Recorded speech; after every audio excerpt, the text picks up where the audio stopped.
Coming up, we talk the new unified late model rules. I've got a Chili Bowl and Silver Crown update for you. There's going to be a new full-timer with the Super DIRTcar Series and more. Let's go.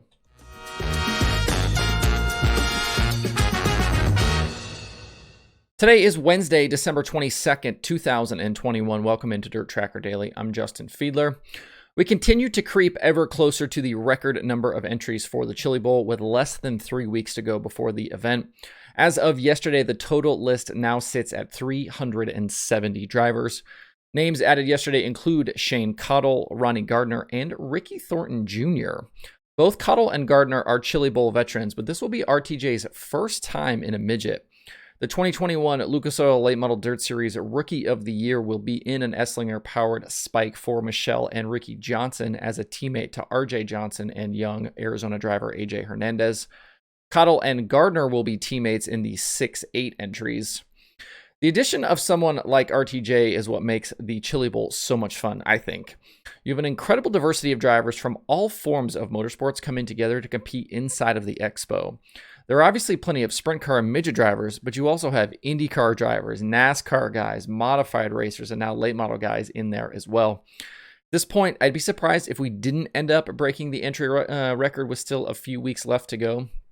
Speaking of the Chili Bowl, my work has begun on that part of the DirtTracker.com analytics section now that I've completed that 2017 War of Outlaws sprint car season. I previously had every race entered going back to the 2013 edition of the event. I'm going to go and try and get as many past races entered as possible before Chili Bowl arrives, and that includes all of the championship Saturdays and all of the prelim nights for all of those years as well.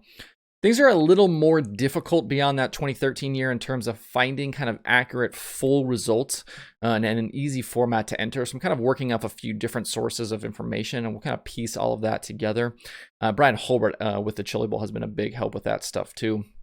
Last night, I added in the Saturday feature from 2012 and the full championship Saturday from 2011. I'd like to get all the past Saturday feature results entered first, and then I'll go back through and fill in any preliminary racing after that. So at last check, I'm up to 50 total Chili Bowl race days represented right now, including prelim nights, and we're well over 1,000 individual drivers in the database. So obviously a lot of information there to look through. You can find a lot of that stuff for free right now at dirttracker.com/analytics. If you're a Silver Crown fan, there have been a bunch of driver and team announcements in recent days. Jason McDougall will run the 5 dirt events for Dave Phillips, returning to the team in which he raced for during the 2018 and 2019 seasons in Silver Crown. McDougall was in the Klatt car last season and has 9 career Silver Crown starts. DMW Motorsports will field 2 cars in the 5 dirt track events, one for Jake Swanson and the other for Casey Buckman. Swanson was a USAC National Sprint Car winner in 2021 and is a past USAC West Coast Sprint Car champion. Buckman has experience in wing sprint car competition and has past Silver Crown Series starts. He's also the track and facility manager at Wild Horse Pass Motorsports Park near Phoenix. And 2021 War Sprint Car champion Mario Klauser is joining Kazmark Motorsports for his rookie attempt at the Silver Crown Series. 2022 Silver Crown season kicks off May 1st at Terre Haute. So obviously a lot of time here until that season kicks off. Up in the Northeast, the Super DIRTcar Series will have a new full-time competitor next season with the announcement that Anthony Perrego will team up with car owner Vinny Salerno, take on the full Super DIRTcar Series schedule. Perrego is a past winner with the SDS and was in contention all season long for both of the short track Super Series championships, both the North Region and South Region. This will be his first attempt, though, at chasing the Super DIRTcar Series title. Perrego was the 2021 track champion at Albany Saratoga and took down the small block and big block championships at Orange County. To see more about the announcement, including a lot of quotes and kind of thoughts from everybody involved, check out Ken Bruce's story over at DirtTrackDigest.com. Something really stupid that I've noticed when I go to DirtTrackDigest.com, I can't type it in because there's 2 T's in between dirt and track, and I'm so used to typing Dirt Tracker with 1 T, I just can't do it. It's really stupid.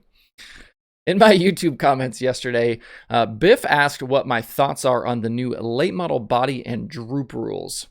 And if you aren't aware, most of the major players in dirt late model racing got together at the PRI show in Indy a few weeks ago and put together a standard rule package that I believe just about everyone has adopted. That includes Lucas, the Outlaws, and a bunch of the regional series and tracks. I saw where someone said the XR series is not adopting the new rules, but I don't have confirmation on that, so that may or may not be true. The idea behind all of this being that you won't need different cars or completely different setups to go run across the country. You can just show up anywhere with the same car and be legal. This new rules package includes limits on the rear travel, the infamous droop rule as it is, a standard weight of 2,350 pounds, standard tire sizes, and rules for body skew, decking, and plastic quarter panels. The group also talked about standardizing the tire compounds, but with all the issues with tires this year and the supply chain and all of that, it's being shelved until possibly 2023. In regard to my own thoughts on these moves, I'm not going to sit here and pretend like I know a whole lot about dirt late model tech. If you wade into some of the forums and some of the Facebook stuff, you'll see opinions kind of all over the board from the various internet experts here. What I will say, though, is that if these things are going to be put in place to save teams money and make it easier to race at different tracks and with different series, then I'm all for it.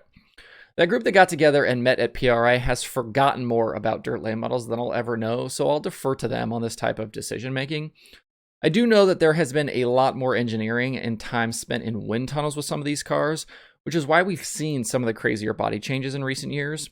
But when things like that start to creep in, the price of the racing rises, as things like wind tunnel time and engineering and all this stuff, that stuff isn't free, and not all of the teams can afford to do things like that. If you want to get super into the weeds on this stuff, Ray Cook, who runs the Tri-County Racetrack and the Spring and Southern National Series, put out a video on YouTube explaining the tech process for all these new body rules. It's about 13 minutes long, and he takes you completely around the car with a tape measure on all the different various tools to kind of show you what it's going to take to be legal in 2022. I'll throw a link to it in the description below if you're watching the YouTube video, or you can find it by searching for Tri-County Racetrack's channel on YouTube. Big rules changes like this always elicit strong opinions from the various parties, but if you can get a group like that to all agree on something, then it's probably all for the best. There are a few new episodes this week from the different dirt racing podcasts. Wing Nation has the Dryden family, the Dirt Nerds have DJ Foose, the Dirt from Knoxville has Casey Schumann, Passing Points has Jonathan Beeson, and there is a new episode of the Dirt Reporters from Dirt on Dirt. To see the full list of shows and episodes, check out dirttracker.com/podcasts. There's a show I'm missing from that page. Please drop me an email or a message on social media, and we'll make sure to get that added. Also, sometime later today or tomorrow, I'm going to drop a new Dirt Tracker Conversations episode. This one features the new owner of the Atomic Speedway, Charlie Vest. We talk about all of the different things that they have going on at the racetrack, the improvements, how Charlie got to buy the Speedway, Charlie's own racing, a lot of good stuff in there. So check that out either, like I said, later today or tomorrow. That'll be in the podcast feed and on the YouTube channel. There are two shows on today's streaming schedule on the services. Dirt Vision has weekly Dirt Car esports action from the virtual Knoxville Raceway tonight, and there is Flow Racing 24/7. See the full daily streaming schedule with links to watch. Visit dirttracker.com/watch tonight. That's it for the show today. Hope you have a good Wednesday. If you have thoughts about the topics on today's show, please leave them in the comments below or tweet at me. Thanks everybody for tuning in. We'll see you tomorrow for more Dirt Tracker Daily.